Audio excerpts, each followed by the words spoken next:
teman-teman, kenalin aku Najwa dengan NIM akhir 1288. Di video ini, aku dan temanku, Aryani, bakal ngebahas salah satu materi di mata kuliah hukum, yaitu tentang kebebasan menyampaikan pendapat. Apa teman-teman sudah tahu apa itu kebebasan berpendapat? Yap, benar sekali. Kebebasan berpendapat merupakan hak setiap warga negara untuk menyampaikan pikiran, pandangan, serta aspirasi baik secara lisan maupun tulisan. Hak ini merupakan bagian dari hak asasi manusia yang dilindungi oleh hukum. Dalam kehidupan demokrasi, kebebasan berpendapat memiliki peran yang sangat penting karena menjadi sarana bagi masyarakat untuk berpartisipasi aktif dalam proses pembangunan serta pengambilan kebijakan publik. Di Indonesia, kebebasan berpendapat memiliki dasar hukum yang jelas. Salah satunya tercantum dalam Pasal 28E ayat 3 Undang-Undang Dasar 1945 yang menyatakan bahwa setiap orang berhak atas kebebasan berserikat, berkumpul, dan mengeluarkan pendapat. Nah, selain itu, kebebasan berpendapat juga diatur dalam Undang-Undang Nomor 9 Tahun 1998 yang mengatur tata cara penyampaian pendapat di muka umum seperti demonstrasi, pawai, rapat umum, dan mimbar bebas agar dilakukan secara tertib, aman, dan bertanggung jawab.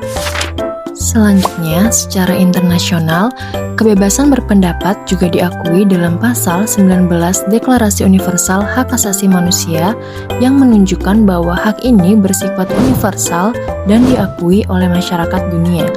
Oleh karena itu, kebebasan berpendapat tidak hanya penting sebagai hak individu, tetapi juga sebagai pilar utama dalam menjaga keberlangsungan demokrasi di Indonesia.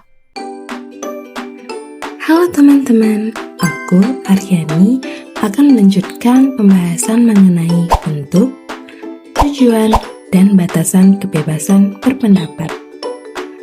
Kebebasan berpendapat dapat diwujudkan dalam berbagai bentuk, seperti demonstrasi atau aksi damai, penyampaian pendapat melalui media massa dan media sosial, diskusi atau debat publik, serta tulisan dan publikasi ilmiah.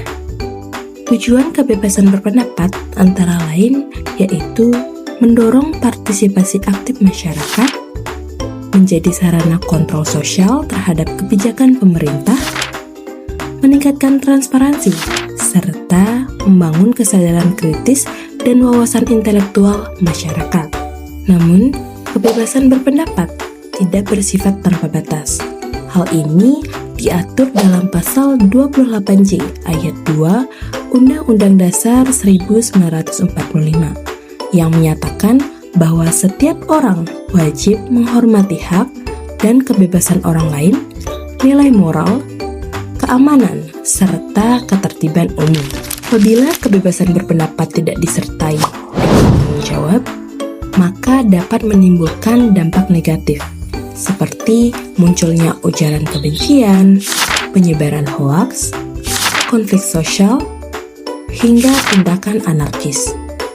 Oleh karena itu, dalam menyampaikan pendapat, masyarakat diharapkan menggunakan bahasa yang santun berdasarkan data dan fakta yang benar, serta memilih media yang tepat sesuai dengan ketentuan hukum yang berlaku.